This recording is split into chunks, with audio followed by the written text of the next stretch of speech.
नमस्कार आप सबको। आज हम डिस्कस करने वाले हैं अपने क्लास 12th के पॉलिटिकल साइंस से नौवा चैप्टर जो कि है भारतीय राजनीति प्रवृत्तियां और विकास। इसके आज हम इंपॉर्टेंट क्वेश्चंस करने वाले हैं और यहाँ पे जितने भी प्रश्न होंगे याद रखिएगा, ये पिछले कुछ वर्षों में पूछे गए प्रश्नों को हम यहाँ पे डिस्कस करने वाले हैं। तो इस वीडियो को एंड तक जरूर देखिएगा क्योंकि मोस्ट प्रोबेबली यहीं से आपसे क्वेश्चन पूछे भी जाने हैं। तो यहाँ पे हम स्टार्ट करते हैं अपने प्रश्नों को, जिसमें से हम अपना पहला प्रश्न डिस्कस करेंगे। पहला प्रश्न है भाई, मंडल आयोग के अध्यक्ष कौन थे? उनके द्वारा निभाई गई कोई एक भूमिका या फिर आप हमारे को कोई एक सिफारिश बतानी है यहाँ पर, ठीक है। मतलब यहाँ पर उनके द्वारा दी गई कोई एक सिफारिश लिखिए जो कि सीबीएसई बोर्ड 2014 में पूछा गया था, या फिर दूसरे वे में भी पूछा जा सकता है। मंडल आयोग की किन्हीं 3 सिफारिशों पर प्रकाश डालिए जो कि सीबीएसई 2013 में पूछा गया था। मतलब आप बोल सकते हो 2014 और 2013 दोनों ईयर में ये क्वेश्चन पूछा गया था, तब बहुत ज्यादा इंपॉर्टेंट होने वाला है। तो प्रधानमंत्री मोरारजी देसाई, यहाँ पे मोरारजी देसाई हैं, उनके नेतृत्व में मंडल आयोग की स्थापना की गई थी। भारत में 1979 में जनता पार्टी सरकार द्वारा बनाई गई थी। मंडल आयोग की कोई 2 सिफारिशें कुछ इस प्रकार है। पहला, लोक सेवाओं में 27% पद अन्य पिछड़ा वर्ग के लिए आरक्षित हों। मतलब SC ST OBC जैसे होते हैं ना, ये सारे के सारे पिछड़े वर्ग होते हैं। तो यहाँ पर मंडल आयोग द्वारा ये सिफारिश की गई कि भाई लोकसभाओं में क्या किया जाए, 27% जो पद हैं वो उनके लिए आरक्षित किए जाएं जो कि समाज में पहले से पिछड़े थे। दूसरा है, विशेष रूप से OBC के लिए बनाए गए कल्याण कार्यक्रमों को भारत सरकार द्वारा वित्त पोषित किया जाना चाहिए। मतलब उनको फाइनेंशियल हेल्प दी जानी चाहिए। तो यहाँ पे मंडल आयोग के अध्यक्ष कौन थे? यहाँ पे प्रधानमंत्री मोरारजी देसाई थे, ठीक है। आगे हम यहाँ पे डिस्कस करेंगे हमारा जो अगला प्रश्न है, गठबंधन सरकार का क्या मतलब होता है? ऐसी सरकार के किसी एक उदाहरण का उल्लेख कीजिए। मतलब गठबंधन सरकार का मतलब क्या होता है? जब जो दो दल होते हैं, जब वो एक दल में कन्वर्ट हो जाते हैं तो वही गठबंधन सरकार होती है। मतलब अगर हम बात करें कि 2 अलग अलग दल एक बन जाए, उसे गठबंधन बोला जाता है। जब 2 या फिर 2 से अधिक दल आपस में मिलकर सरकार बना लेते हैं तो उसे गठबंधन सरकार कहा जाता है। एग्जाम्पल के लिए हम बात करेंगे UPA, NDA इत्यादि ऐसे कई सारे हैं जो कि गठबंधन सरकार बनाती हैं। 1977 में पहली बार गठबंधन सरकार बनी थी। तो ये चीज आपको याद रखनी है कि भाई गठबंधन सरकार सिंपल सा है, एक या फिर एक से अधिक, चाहे वो 2 हो, 3 हो, 4 हो। जब ये क्या करती हैं, जब ये मिल जाती हैं, एक ही में मिल जाती हैं, मतलब ये मान लो कि 4 हैं, ठीक है, 4 दल हैं, 4 दल को एक में मिला लिया जाए तो ये क्या हो जाएगी, हमारी गठबंधन सरकार हो जाएगी। तो यहाँ पे गठबंधन सरकार सबसे पहले कब बनी थी? 1977 में बनी थी। आगे हम यहाँ पे डिस्कस करेंगे। हमारा अगला प्रश्न है, गठबंधन सरकारों में राजनीतिक समीकरण अस्थिर है। 1989 में राष्ट्रीय मोर्चा सरकार और 1996 में संयुक्त मोर्चा सरकार के गठबंधन में यह अवधारणा कैसे दिखाई दी? जो कि ऑल ओवर इंडिया 2012 में पूछा गया था। भाई पूरे भारत में, संपूर्ण भारत में 2012 में ये प्रश्न आया था। तो आंसर कुछ इस प्रकार है भाई, 1989 में भारत में गठबंधन सरकार शुरू हुई और कई राजनीतिक दलों ने केंद्र में सरकार को साझा कर दिया।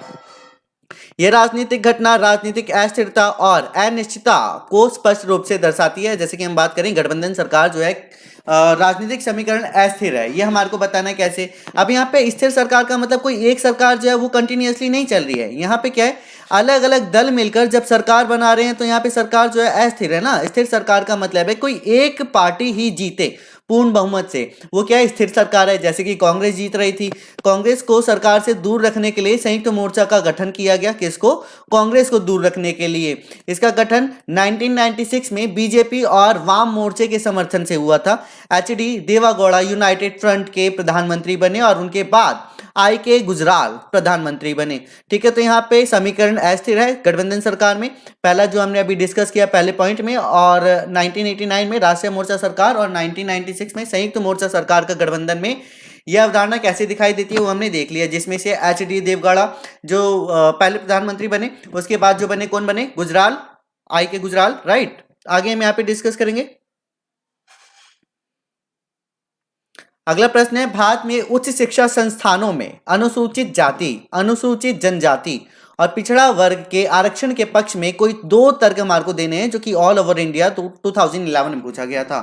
तो पहला, भाई पहला तर्क क्या होगा, पिछड़े वर्गों का शिक्षण संस्थानों में बहुत कम प्रतिनिधित्व था। मतलब पहले अगर हम बात करें कि पहले के दौर में कुछ ऐसा था कि जितने भी पिछड़े वर्ग थे उनको शिक्षा में ज़्यादा आप बोल सकते हो शिक्षा में ज़्यादा उनका इन्वॉल्वमेंट नहीं था, उनका प्रतिनिधित्व कम था। ठीक है, दूसरा है सार्वजनिक कार्यालयों में रोजगारों में पिछड़े वर्गों का प्रतिनिधित्व भी बहुत कम था। मतलब जितने भी आप बोल सकते हो कि गवर्नमेंट जॉब्स हो गई या फिर हम बात करें कि जितने भी गवर्नमेंट से रिलेटेड जितने भी कार्य हुआ करते थे उनमें रोजगार पिछड़े वर्गों को नहीं मिलता था। राइट, तो इसलिए आप बोल सकते हो कि बाद में अन्य जो पिछड़े वर्ग थे, जनजाति, जाति, इन सबको आरक्षण दिया गया था। आगे हम बात करते हैं अयोध्या विवाद क्या है, इसकी व्याख्या करनी है, जो कि दिल्ली 2011 और 2008 में पूछा गया था। 6 दिसंबर 1992 को अयोध्या के विवादित ढांचे यानी बाबरी मस्जिद को ढहा दिया था, मतलब इसको गिरा दिया था। उत्तर प्रदेश की बीजेपी सरकार को बर्खास्त कर दिया गया था इस वजह से, क्योंकि उस समय जो बाबरी मस्जिद थी उसको गिरा दिया गया था, आप ये बोल सकते हो। इससे क्या था कि सुप्रीम कोर्ट में उत्तर प्रदेश के मुख्यमंत्री के खिलाफ कोर्ट में तिरस्कार का मामला दर्ज किया गया। तिरस्कार का मतलब है कि जो निर्णय कोर्ट को लेना था वो निर्णय किसी और सरकार ने ले लिया। मतलब आप बात कर सकते हो उत्तर प्रदेश के जो मुख्यमंत्री थे उनके खिलाफ यहाँ पे क्या किया गया, यहाँ पर कोर्ट ने उनके खिलाफ एक मामला दर्ज किया कि भाई आपने इलीगली बाबरी मस्जिद को गिराया है। होप कि यहाँ तक आपको समझ में आया होगा। आगे हम यहाँ पे डिस्कस करेंगे हमारा जो अगला प्रश्न है, गुजरात में 2002 में हुए मुस्लिम विरोधी दंगों का मुख्य कारण क्या था, जो कि ऑल ओवर इंडिया 2011 और सीबीएसई बोर्ड 2011 में पूछा गया था। तो यहाँ पे भाई 2002 में मुस्लिम विरोधी दंगे का मुख्य कारण पहला तो ये है, गोधरा स्टेशन पर कार सेवक से भरी साबरमती एक्सप्रेस ट्रेन के बोगी में आग लगा दी गई थी। वे अयोध्या से ही लौट रहे थे। तो यहाँ पर जब गोधरा स्टेशन पर साबरमती एक्सप्रेस ट्रेन में आग लगा दी गई तो ये बोल सकते हो कि इसकी शंका जो थी वो किस पे लगाई गई, मुस्लिम लोगों के ऊपर लगाई गई। अगले दिन से गुजरात में मुसलमानों के खिलाफ बड़े पैमाने पर हिंसा होने लगी, क्योंकि उनको ये लगने लग गया मुसलमानों द्वारा ही उस बोगी में आग लगाई गई थी। राइट, तो यहाँ पे आप बोल सकते हो कि ये मुस्लिम विरोधी दंगे थे, जिसकी वजह से सिर्फ मुसलमानों के ऊपर आशंका की वजह से ही दंगे शुरू हो गए। 4 अंक वाले प्रश्न पर हम चलते हैं, जिसमें से पहला प्रश्न हम डिस्कस करेंगे। मतलब हम बात करेंगे भाई इसमें ऑप्शनल दे रखे हैं ना, यहाँ पे और करके ये ऑप्शनल दे रखे हैं, मतलब अलग अलग वे में पूछे गए अलग अलग ईयर में जो क्वेश्चन है वो हम यहाँ पे डिस्कस करेंगे। तो यहाँ पे हमारा पहला प्रश्न है, किस प्रकार गठबंधन सरकारें एक दलीय सरकारों से अधिक लोकतांत्रिक सिद्ध होती हैं, जो कि ऑल ओवर इंडिया 2015 में पूछा गया था। भारत में गठबंधन की राजनीति का एक लंबा दौर कब और क्यों शुरू हुआ, सीबीएसई बोर्ड 2012। भारत की राजनीति पर गठबंधन सरकारों के प्रभाव की व्याख्या कीजिए, जो कि यही क्वेश्चन 2011 में पूछा गया था। गठबंधन की राजनीति क्या है, इसने भारतीय राजनीति को कैसे प्रभावित किया है, ऑल ओवर इंडिया 2011 में भी पूछा गया था। भारत में गठबंधन सरकार की किन्हीं 2 लाभों या फिर 2 हानियों का वर्णन करना है, सीबीएसई बोर्ड 2009 में पूछा गया था। मतलब आप बोल सकते हो कि ये लगातार प्रश्न पूछा गया और प्रोबेबिलिटी है कि भाई इस बार भी ये पूछा जाएगा। तो यहाँ पे हम बात करते हैं भाई गठबंधन सरकार के बारे में, इसके लाभ, इसके प्रभाव, राइट, इसका लंबा दौर था, ये सारा हम यहाँ पे डिस्कस करने वाले हैं। जब सरकार बनाने के लिए 2 या फिर 2 से अधिक दल एक साथ मिल जाते हैं तो इसे गठबंधन सरकार कहा जाता है। जैसे कि हमने बात की थी यूपीए, एनडीए, ऐसी कई सारी सरकारें हैं जो क्या करती हैं, गठबंधन कर लेती हैं। संयुक्त प्रगतिशील गठबंधन, जैसे यूपीए जो बोला गया, संयुक्त प्रगतिशील गठबंधन 10 राजनीतिक दलों का एक गठबंधन है, जिसकी स्थापना 2004 को लोकसभा चुनाव के बाद हुई थी। इस गठबंधन में भारतीय राष्ट्रीय कांग्रेस सबसे ज्यादा सदस्यों वाली पार्टी रही थी, जिसके राष्ट्रीय अध्यक्ष राहुल गांधी ही इस गठबंधन के चेयरमैन बने। इस गठबंधन से मनमोहन सिंह को 2 बार प्रधानमंत्री भी चुना गया था। ठीक है, तो ये हमारा क्या है, ये यूपी है। ठीक है, आगे हम यहाँ पे बात करते हैं भाई इससे क्या प्रभाव, हम बात करें एक दल का दबदबा कम हो जाता है। मतलब अगर हम बात करें कि इसका मतलब क्या है कि अगर एक सरकार बनती है तो उसका दबदबा बहुत ज्यादा रहता है। अगर यहाँ पे गठबंधन सरकार है, मान लो कि भाई यहाँ पे 4 दल हैं, ठीक है, चारों दल ने गठबंधन कर लिया और एक सरकार बन गई। जब एक सरकार बन गई तो इसमें किसी भी एक पार्टी के पास ज्यादा पावर नहीं होगी। अब ये बोल सकते हो कि गठबंधन सिर्फ इसलिए किया जाता है कि यहाँ पर जितने भी मेंबर होंगे उनको पार्टी में अलग अलग पद दे दिए जाएंगे, इसलिए गठबंधन कर लिया जाता है। ठीक है, तो यहाँ पे क्या होता है, किसी भी एक दल का दबदबा कम होता है। मतलब अगर हम बात करें किसी भी दल के बारे में, वो अपना पूरा वर्चस्व नहीं दबा सकता है। एक से अधिक विचारधाराएं एक साथ होती हैं, मतलब यहाँ पे एक दल का अलग विचारधारा होगी, दूसरे दल की अलग, तीसरे दल की अलग, चौथे दल की अलग, और लोकतंत्र की शक्तियाँ और लोकतंत्र को शक्ति प्रदान करती है। गठबंधन सरकार की दो हानियां जो है वो इस प्रकार हैं। यह अस्थिर सरकार देता है, कोई स्थिर सरकार तो है नहीं ना कि किसी एक पार्टी को पूर्ण बहुमत मिला और उसने सरकार बना ली। यह नीति निर्माण की प्रक्रिया को भी क्या करता है, धीमा कर देता है, क्योंकि इसमें बहुत ज्यादा तर्क वितर्क भी होने लग जाते हैं। ठीक है, आगे हम यहाँ पे चलते हैं। हमारा जो अगला प्रश्न है, मंडल आयोग की स्थापना कब की गई? इस आयोग की किन्हीं दो अनुशंसाओं का वर्णन करना है, जो कि सीबीएसई बोर्ड 2015 में पूछा गया था। या फिर मंडल आयोग की मुख्य सिफारिश कौन सी थी, इसे कैसे लागू किया गया था, सीबीएसई बोर्ड 2008 में पूछा गया था। तो यहाँ पे मंडल आयोग के बारे में हम डिस्कस कर लेते हैं भाई। 1990 में नई राष्ट्रीय मोर्चा सरकार द्वारा मंडल आयोग की स्थापना की गई थी। मंडल आयोग की दो सिफारिशें जो हैं इस प्रकार हैं। पहला अगर हम यहाँ पे बात करें, लोक सेवाओं में 27% पद अन्य पिछड़े वर्ग के लिए आरक्षित किया जाना चाहिए। जैसे कि हम शिक्षा में भी बात कर रहे थे, शिक्षा में भी उनको आरक्षण दिया जाना चाहिए था। विशेष रूप से ओबीसी के लिए बनाए गए कल्याण कार्यक्रमों को भारत सरकार द्वारा वित्त पोषित किया जाना चाहिए। मतलब अगर हम बात करें कल्याण कार्यक्रम में जो भी ओबीसी वर्ग के या फिर जो भी ओबीसी कैटेगरी के लोग हैं, उनको सरकार द्वारा क्या करना चाहिए, उनको कुछ अमाउंट देना चाहिए या फिर फाइनेंशियल उनको सपोर्ट करना चाहिए। आगे यहाँ पे हम अगले प्रश्न पर डिस्कस करते हैं भाई। 1989 के बाद से भारतीय राजनीति में किन्हीं 4 प्रमुख घटनाओं का वर्णन कीजिए। भाई 1989 के बाद ऐसे क्या बदलाव हुए जो कि हमारे को बताना है। कोई भी 4 प्रमुख घटनाएं बतानी है, सीबीएसई बोर्ड 2015 में पूछा गया था यही प्रश्न। 1990 के बाद भारत द्वारा देखे गए किन्हीं 2 विकासों का वर्णन करें, ऑल ओवर इंडिया 2011 में पूछा गया। तो इसका आंसर कुछ इस प्रकार है। 1989 से ये अगला क्वेश्चन है, यहाँ पे दूसरे वे में पूछा गया है। 1989 से 1992 तक देश द्वारा देखे गए किन्हीं 4 प्रमुख घटनाक्रमों का संक्षेप में वर्णन करना है, ऑल ओवर इंडिया 2008 में भी पूछा गया था। तो इसका पहला पॉइंट कुछ इस प्रकार है, कांग्रेस व्यवस्था के अंतर्गत या फिर कांग्रेस व्यवस्था के अंत का अर्थ था क्या? यहाँ पे 1989 के बाद का दौर जो हम बात कर रहे हैं वो यही था कि इसमें कांग्रेस व्यवस्था का अंत था। ठीक है, 2 दशकों तक कांग्रेस का बहुत ज्यादा प्रभुत्व था जो कि इस समय खत्म हो गया। लेकिन सबसे महत्वपूर्ण घटना थी 1989 के चुनाव में कांग्रेस पार्टी को हार। ये कांग्रेस पार्टी जो थी इसमें हार गई थी। आप बोल सकते हो कि इसमें इससे पहले 2 दशक जो थे कांग्रेस पार्टी का प्रभुत्व था, लेकिन 1989 के बाद उसका प्रभुत्व पूर्ण रूप से समाप्त हो गया, क्योंकि 1989 में जो चुनाव हुए थे उसमें केवल इस पार्टी को 190 सीटें ही मिली थी, जो कि 1984 के चुनाव की तुलना में बहुत कम थी। क्योंकि इससे पहले जो 1984 में जो चुनाव हुए थे उसमें कांग्रेस पार्टी को सिर्फ 415 सीटें ही मिली थी। कांग्रेस ने अपने प्रदर्शन को बढ़ाया और अंत में 1991 में राजीव गांधी की हत्या के बाद सत्ता में वापस आ गई। जब 1991 में राजीव गांधी की हत्या हो गई तो यहाँ पे ये पार्टी जो थी वो वापस आ गई। लेकिन 1989 के चुनावों ने, जिसे राजनीतिक वैज्ञानिकों ने कांग्रेस प्रणाली कहा है, उसके अंत को चिन्हित किया था कि 1989 में कांग्रेस का अंत है। कांग्रेस प्रमुख पार्टी बनी रही, लेकिन इसने अपना प्रभुत्व भी खो दिया था जैसे कि पहली पार्टी प्रणाली में था। मतलब 2 दशकों तक अगर कोई पार्टी कंटिन्यूअसली बनी रही थी और उसके बाद 1989 में जब इस पार्टी का प्रभुत्व खत्म हो गया तो कुछ विद्वान, आप बोल सकते हो कुछ वैज्ञानिक जो थे, राजनीतिक वैज्ञानिक, उन्होंने कहा कि कांग्रेस जो है वो खत्म होने वाली है। लेकिन 1991 में कांग्रेस जो थी वो वापस भी आ गई थी। लेकिन कब आई थी? जब राजीव गांधी की हत्या हो गई थी। दूसरा पॉइंट है भाई मंडल मुद्दा जो है उसके बारे में। मंडल मुद्दा राष्ट्रीय मोर्चा सरकार द्वारा 1990 में मंडल आयोग की सिफारिशों को लागू करने के निर्णय के साथ शुरू हुआ था। सिफारिश थी कि केंद्र सरकार में 27% नौकरियां अन्य पिछड़े वर्ग को दी जाए। राइट, उम्मीदवारों के लिए ही आरक्षित की जानी चाहिए, जो कि उम्मीदवार होंगे जो कि पिछड़े वर्ग से होंगे। इस प्रकार इसने व्यापक निराशा और क्रोध को जन्म दिया। ओबीसी आरक्षण के समर्थकों और विरोधियों के बीच इस संघर्ष को मंडल मुद्दा कहा गया। इसने 1989 से राजनीति को आकार देने में एक महत्वपूर्ण भूमिका निभाई थी। तीसरा पॉइंट है नए आर्थिक सुधार। नए उत्तर आर्थिक सुधारों की घोषणा संरचनात्मक समायोजन कार्यक्रम के रूप में की गई। इन सुधारों की शुरुआत राजीव गांधी ने की थी, लेकिन ये वर्ष 1991 में नरसिम्हा राव की सरकार में अधिक दिखाई दे रही थी।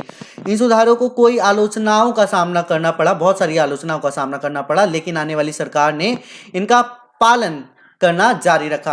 मतलब अगर हम यहाँ पे बात करें ना कि नए आर्थिक जो सुधार हुए थे, नए इकोनॉमिक जो सुधार हुए थे, उनके बारे में जो हम बात करें कि पहले जो नरसिम्हा राव थे उसमें हमारे को ये सुधार ज़्यादा देखने को मिले थे। लेकिन जैसे कि हम बात करेंगे राजीव गांधी के बारे में, ठीक है, उनके दौर में या फिर आप बोल सकते हो कि उनकी वजह से बाकी सरकार जो थी वो भी इसका पालन कर रही थी। राजीव गांधी की हत्या मई 1991 में राजीव गांधी की हत्या के कारण नेतृत्व में थोड़ा सा बदलाव आ गया। तमिलनाडु में उनके चुनाव अभियान के दौरान लिट्टे से जुड़े एक श्रीलंकाई तमिल ने उनकी हत्या कर दी थी। 1991 के चुनाव में कांग्रेस पार्टी सबसे बड़ी पार्टी के रूप में उभरी थी। हालांकि राजीव गांधी की मृत्यु के कारण नरसिम्हा राव को प्रधानमंत्री के रूप में नियुक्त कर लिया गया था। आगे है पांचवा अयोध्या मुद्दा। तो अयोध्या मुद्दा दिसंबर 1992 में बाबरी मस्जिद के विध्वंस के साथ शुरू हुआ था। अभी हमने डिस्कस भी किया था बाबरी मस्जिद के बारे में। इस घटना से हिंसा हुई और भारतीय राष्ट्रवाद और धर्मनिरपेक्षता की प्रकृति के बारे में कई सवाल उठाए गए। इस मुद्दे के उदाहरण दिया गया और देश की राजनीति में अलग अलग बदलावों को उकसाया और भाजपा के उदय और हिंदुत्व की राजनीति का भी मार्गदर्शन इसी की वजह से हुआ था। क्यों? क्योंकि जो अयोध्या मुद्दा हुआ था, मतलब आप बोल सकते हो कि इसकी वजह से बहुत ज़्यादा हिंसा भी हुई थी। तो यहाँ पे ये वाला प्रश्न भी हम डिस्कस कर चुके हैं। आगे हम यहाँ पे डिस्कस करेंगे गठबंधन की राजनीति के नए दौर में राजनीतिक दल विचारधारा के आधार पर गठबंधन नहीं कर रहे हैं। इसकी हमारे को क्या करनी है? व्याख्या करनी है, जो कि सीबीएसई बोर्ड 2009 में पूछा गया था। तो यहाँ पे पहले हम इसके पॉइंट्स के बारे में डिस्कस करें तो अस्थिर सरकार गठबंधन सरकार के अपने स्वार्थ होते हैं। मतलब अगर हम बात करें कोई भी अगर गठबंधन कर रहा है, कोई भी दल जो है गठबंधन कर रहा है तो उसका स्वार्थ होगा या कोई ना कोई रीजन होगा जिसकी वजह से क्या होगा कि वो गठबंधन में सहयोग करेगी और वे अपने स्वार्थ के लिए ही लड़ते हैं। इससे ना केवल अलग अलग मोर्चों बल्कि सरकारों का भी पतन होने लग जाता है। राजनीतिक अब सरकारों का, जैसे मान लो कि भाई एक दल जो है वो दूसरे दल में जाके मिल गया, ठीक है, तो ये दल जो है और दूसरा दल मिलके एक नई पार्टी बन जाएगी। नई पार्टी बनेगी तो क्या होगा कि भाई जो इनकी पार्टी का प्रभुत्व था वो खत्म हो जाएगा। राजनीतिक अवसरवाद गठबंधन के आधार पर बनी सरकारें स्वार्थी हो जाती हैं क्योंकि अवसरवादी सत्ता के भूखे और बेईमानी राजनेता स्वार्थ पर ही ध्यान देने लग जाते हैं। मतलब इनको अपॉर्चुनिटी मिल जाती है ना। ध्रुवीकरण का अभाव गठबंधन सरकारें राजनीतिक ताकतों के ध्रुवीकरण के आधार पर नहीं बल्कि सत्ता और निहित स्वार्थ के लिए बनाई जाती है। समान विचारधारा वाले दलों में भी राजनीतिक ध्रुवीकरण के लिए कोई गंभीर आग्रह नहीं रहा है। आगे हम यहाँ पे डिस्कस करेंगे। हमारा जो अगला प्रश्न है 6 अंक वाला प्रश्न होगा हमारा। सर्वसम्मति के किन्हीं 3 बिंदुओं का वर्णन करना है जो भारत के अधिकांश राजनीतिक दलों के बीच कड़ी प्रतिस्पर्धा और संघर्षों के बावजूद भी उभर के सामने आई थी, जो कि ऑल ओवर इंडिया 2015 में पूछा गया था। किन्हीं 3 मुद्दों पर प्रकाश डालिए जिन पर भारत के अधिकांश राजनीतिक दलों के बीच एक व्यापक सहमति बन गई है। All over India 2013। 1989 में कड़ी प्रतिस्पर्धा और कई संघर्षों के बीच अधिकांश दलों के बीच एक आम सहमति बन गई, ऐसा प्रतीत हुआ। सर्वसम्मति के किन्हीं 3 बिंदुओं को स्पष्ट करना है। All over India 2012। 2004 के लोकसभा चुनाव के बाद अधिकांश राजनीतिक दलों के बीच आम सहमति की किन्हीं 3 तत्वों की व्याख्या करनी है, जो कि ऑल ओवर इंडिया 2011 में पूछा गया था। इसका आंसर कुछ इस प्रकार है। पिछड़ी जातियों की राजनीति के सामाजिक दावों की स्वीकृति यहाँ पर हुई। अधिकांश राजनीतिक दलों ने पर्याप्त प्रतिनिधित्व को स्वीकार कर लिया। परिणाम स्वरूप सभी राजनीतिक दलों ने शिक्षा और रोजगार में ओबीसी के लिए आरक्षण का समर्थन किया। राजनीतिक दल यह भी सुनिश्चित करना चाहते थे कि ओबीसी को उनकी सत्ता का उचित हिस्सा मिले, मतलब उनको भी आरक्षण मिले। पहले सत्ता में उनको आने की अनुमति नहीं थी, लेकिन जो गठबंधन सरकार बनी वो चाहती थी कि यहाँ पे शिक्षा और रोजगार में दोनों को ओबीसी को क्या मिलना चाहिए? आरक्षण मिलना चाहिए। राज्य स्तरीय पार्टियों की भूमिका। देश के शासन में राज्य स्तरीय दलों की भूमिका को स्वीकार किया गया है। केंद्र और राज्य स्तर की पार्टियों के बीच की खाई बहुत कम हुई है। राज्य स्तरीय दल केंद्रीय स्तर पर सत्ता साझा कर रहे हैं और पिछले 2 दशकों में देश के राजनीतिक के अस्तित्व के लिए एक महत्वपूर्ण भूमिका भी बन गए। मतलब अगर हम बात करें कि जो भी मुख्यमंत्री या फिर जो राज्य सरकार है वो भी क्या कर सकती है कि गठबंधन कर सकती है। व्यवहारिक विचार। गठबंधन के राजनीतिक ने राजनीतिक गठबंधनों को वैचारिक मतभेदों से सत्ता साझाकरण समझौते में स्थानांतरित कर दिया है। मतलब सत्ता में साझाकरण का मतलब समझ रहे हो ना, मतलब एक दल जो है दूसरे दल से जाके मिल जाएगा।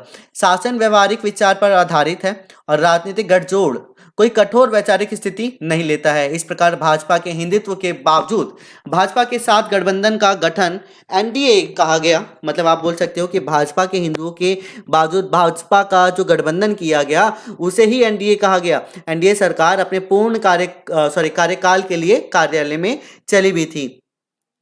आगे हम यहाँ पे डिस्कस करेंगे। अगला प्रश्न है,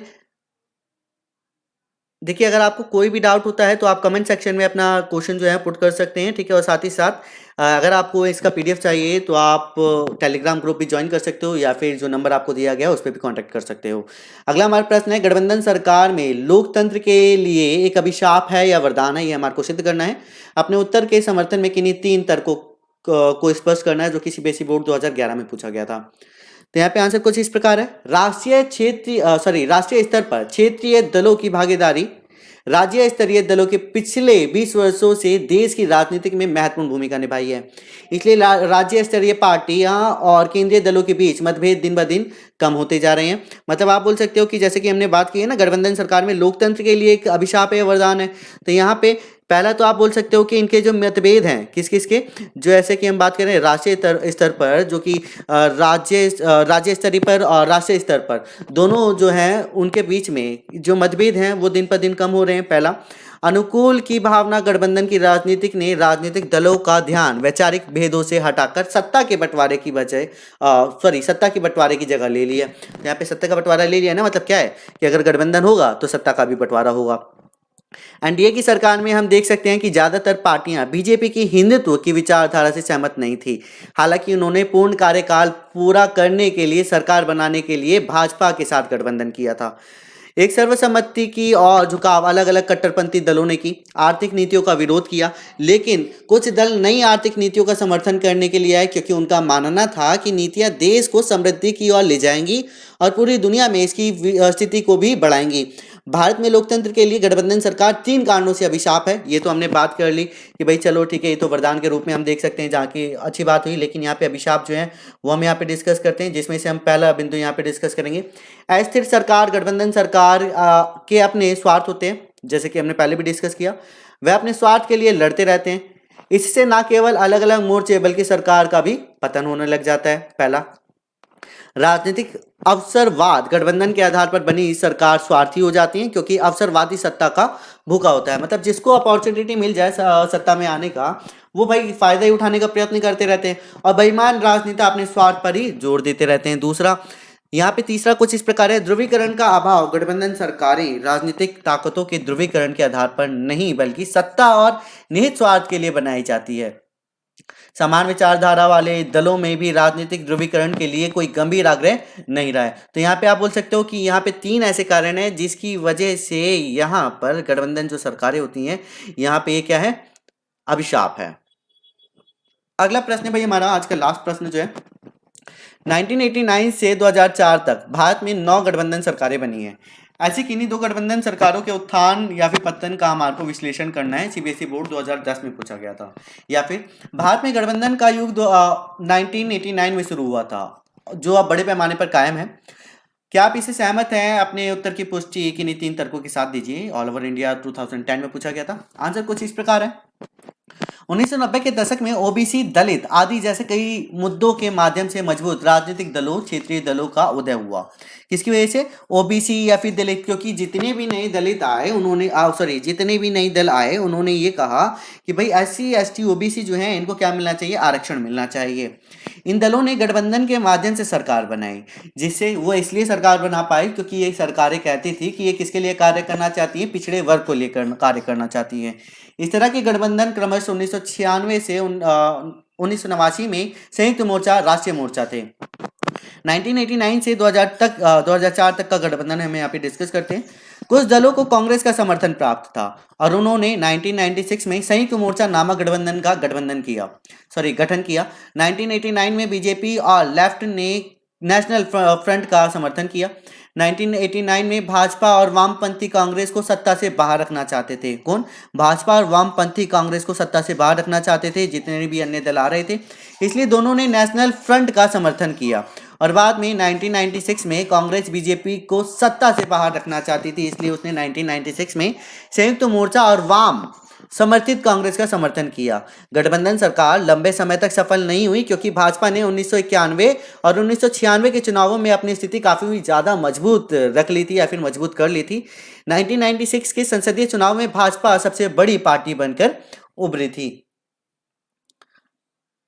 आगे हम यहाँ पे डिस्कस करते हैं। 1996 में भाजपा को सरकार बनाने के लिए आमंत्रित किया गया, लेकिन अधिकांश राजनीतिक दलों ने इसकी नीतियों का विरोध किया। फलस्वरूप यह लोकसभा में बहुमत हासिल नहीं कर सकी। लोकसभा चुनाव जो कि 2004 में हुए थे, 2004 के चुनावों में भी कांग्रेस पार्टी का आंशिक पुनरुत्थान देखा गया, क्योंकि इसने 1996 के चुनावों की तुलना में अपनी सीटों में काफी ज्यादा वृद्धि कर ली थी। हालांकि 2004 में चुनावों में कांग्रेस और उसके सहयोगियों और भाजपा और उसके सहयोगियों द्वारा मिले वोटों में थोड़ा सा अंतर जरूर हमारे को देखने को मिला। इस प्रकार 70 के दशक तक दलीय व्यवस्था ने अचानक एक और रूप धारण कर लिया था। 1990 के दशक के बाद राजनीतिक प्रक्रिया को बदल दिया गया और इसके कारण मोटे तौर पर दलों के 4 समूह का उदय हुआ, जिसमें से पहला है कांग्रेस का समर्थन करने वाली पार्टी जिन्होंने कांग्रेस के साथ गठबंधन किया, पहला। दूसरा बीजेपी की सहयोग पार्टी थी। तीसरी वाम मोर्चे की पार्टी और चौथा जो था कुछ अन्य पार्टी जो उपरोक्त तीनों का हिस्सा भी नहीं थी, मतलब भाई अलग ही दल थे। ठीक है, तो यहाँ पे हमारे सारे के सारे प्रश्न डिस्कस कर चुके हैं भाई हम यहाँ पे। होप कि आपको वीडियो अच्छी लगी होगी। वीडियो अच्छी लगी तो वीडियो को लाइक करना and thanks for watching. Subscribe this channel for more videos. और अगर टेलीग्राम अगर आप ज्वाइन करते हो वहाँ पे आपको फ्री PDF मिल जाएगा, या फिर आप क्या कर सकते हैं, जो नंबर आपको दिया गया है उस पर आप कॉन्टैक्ट कर सकते हो। ठीक है, वहाँ पर आपको कॉल करके आपको फ्री ऑफ कॉस्ट PDF आपको मिल जाएगा। तो आज के लिए हम इसको यहीं पे समाप्त करते हैं। ऐसे ही वीडियो के लिए जुड़े रहिएगा हमारे साथ, बेल आइकन को भी जरूर दबा दीजिएगा।